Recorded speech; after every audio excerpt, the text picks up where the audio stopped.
So you had given yourself a 3-year timetable. What were those first 3 years like? And could you have envisioned the boys back in the business and the business of the size and scope that it was in 1969 and to 72? 69, I wasn't even married. How can I handle boys in my age? But no. Something tells me you were thinking about it. Yeah. You know, I graduated in 69, and I was offered a job at a junior college in Des Moines, and for $5,900 a year. Now that's right at $600 a month. That was a gazillion dollars back in 1969. A lot of money. My dad said I was probably the dumbest person on this earth to turn that job down and come to do something at home, you know. And but it was my passion. I wanted to do it. And those first years were really tough. And, you know, Connie, you could ask her. Her friends called her a honeymoon widow. I was never home. We had a farm. My dad and my grandpa, we had a family farm. And I would help them farm in the morning, like say from 6 till 8 or 8:30. I go in the shop, which is a 32 by 80 building, and I would which is now our main office. Yeah, that's right. Yeah, that's about half of our main office. Yeah, right. And I would go home at 6 o'clock at night, throw down supper, and go back out and farm then until dark. Did that for 4, 5, 6 years, because farming was putting food on the table. Manufacturing wasn't. Back in those days, Dual Lift had $50 in checking account. I take out $5 to go buy milk, you know. But I think most people you probably already interviewed, they all say that same story. They all started on a shoestring, and they all had to start from zero. And those are tough times. But I'll never forget the very first employee I ever hired. His name was John. And I'm walking away like he had a helmet on my head, and I looked up and he was gone. Where'd John go? When I looked around the shop, couldn't find him. Went into the restroom, he wasn't back there. Back in those days, we had a cattle yard behind our manufacturing building, so I walked back there as he looked at the cattle. What the heck is he? Where'd he go? Did he quit? And so I walked to the front. Here he's sitting in his pickup. And I said, John, what are you doing? This shows my naivety. He saw I'm on your break. I said, you're on your break? What do you do on your break? Have a ham sandwich and my cup of coffee. Okay, well, how long is your break going to last? He said 10 to 15 minutes. I said, okay. So I go back. Well, here you come. You know, I'm embarrassed to say that story, but it's true. You know, being from the farm, you go 100 miles an hour all day long. You don't worry about break time and lunch time and the clock. You just do what you got to do. He came from the manufacturing world, so he had his time set, which is great. And so now we have overboard on our benefit. This is a blessing in itself. I take it. How did growing up in watching your parents, you know, launch a business essentially, how did that prepare you for the roles you're in today? Work ethic.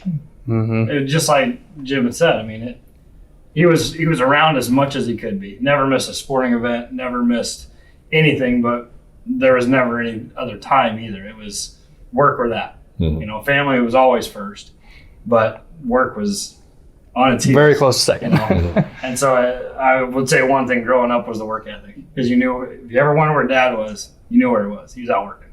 He was out on the farm. He was out in the shop. He was whatever, in the office doing paperwork, or welding, or whatever the case was. But I would say growing up around it, for me anyway, I'm sure probably the same way. It was the work ethic, and knowing that if you work hard enough and you commit yourself to something, you can make it go. But the downfall is a lot of people don't put that 100% commitment in there. And without his buy-in and commitment to Dual Lift, it wouldn't be where it is today, not by a long shot. Did you guys know this is what you were going to do with your career early on? I did, yeah.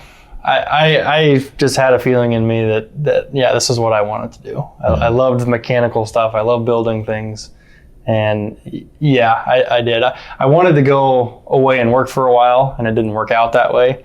To work somewhere else, get experience elsewhere. I ended up coming right back after college. Right away. I ended up coming right after college, right after I graduated. But so I didn't get that experience of working for somebody else. But it's still, I don't regret it at all. So.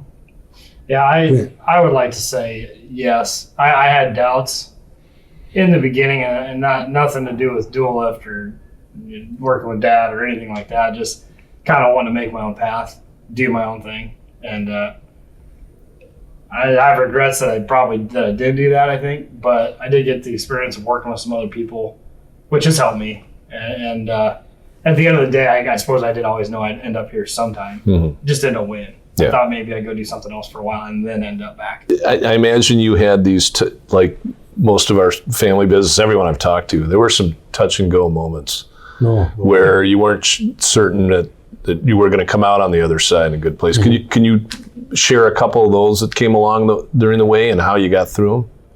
Well, 1969, that's 4.5 decades. In the 4.5 decades, almost every decade at one point has a peak in the valley in agriculture. We all know that. 8, 9, 10, 12 years is always a peak in the valley. And learned a long time ago that when things are good, you better take care of yourself because it will get rough. And so that was our plan. We weren't extravagant. We were very conservative people. And but the tough one was in the 80s. When the 80s hit, interest rates was 18%. You couldn't sell a piece of equipment. It was just terrible. And I would have to say there wouldn't have been for our farming operation. And by that time, I had owned some land and stuff. If I wouldn't have had the land for the collateral, I don't know what would have happened. I'm not sure. We went to the bank, same bank, long time. Everything was good. But you know what? You only do so much. And it was hard. It was tough. People were not buying anything. They couldn't afford you. 18% interest. It was really a tough time. And but it was a struggle, but we made it through. You pinch your pennies and you do what you got to do, and you quit buying paper clips. You got to do what you got to do. For, 8, 9, 10 months, Connie and I didn't take one dime out of the company whatsoever. And on the farming, by that time, I got rid of the cattle feeding. I had as many as 600 head of cattle. In 1980, I got out of the cattle feeding business and went really heavy into manufacturing. And but I still had some of the land, and so that land was the assets that I had for collateral. And I don't know if it wouldn't have been for that, I don't know. You don't know. Yeah. But it worked out good. But those were tough times. Those were really tough times. Connie worked at that time at the middle school, and we literally lived off of her money, off of her wages.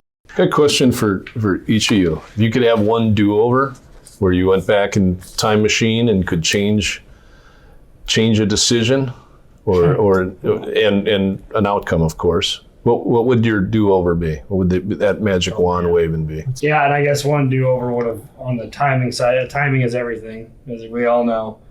And we've been talking about a few products pre-ag boom that had we just got off our dead horse and done something, we would have been in a great position. A huge opportunity would have been staring us right in the face. But hindsight's 2020. Yeah. You didn't know. Yep.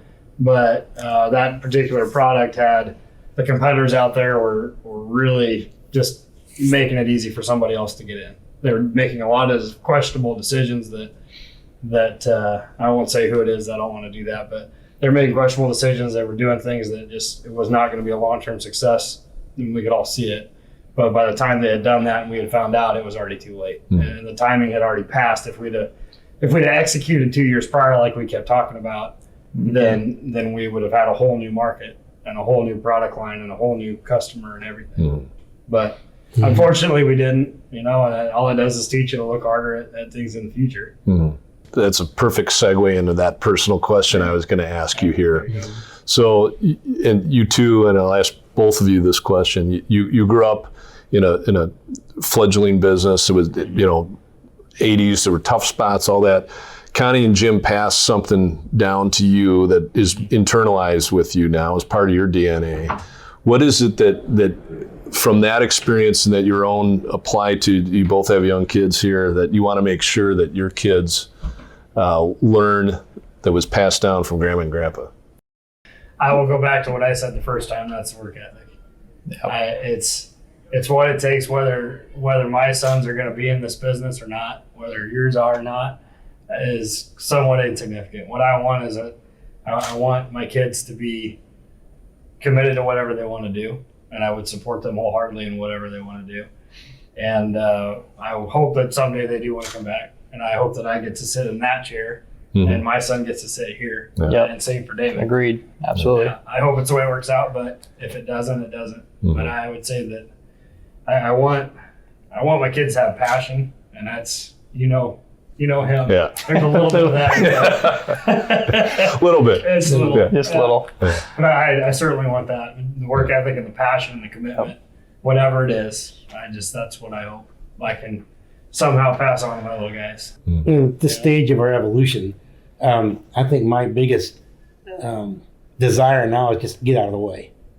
They're both more capable of doing what they do, and I like the designing part. I like the efficiency part. I like the engineering part, and I just got to get out of their way and let me do my thing.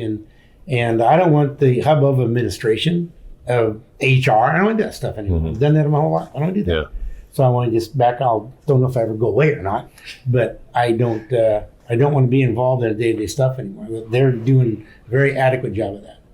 And so at my stage of my life, I want to just back up, have my office, come to work when I want to, which is still too much right now, but and enjoy what I do with designing, working with engineers. That's what I like. I jokingly say that years ago I demoted myself to the office. Because that's not where my heart is. My heart is still in the physical side of the world. Mike Lessiter, Farm Equipment, had a great time talking with the Hellbusches, Dave, Ben, and Jim today about Dual Lift and the history and the family business and the short line farm equipment space. Really appreciate you guys taking the time with us here today. Thank you very much for having us. We really appreciate this. This is a great opportunity for us.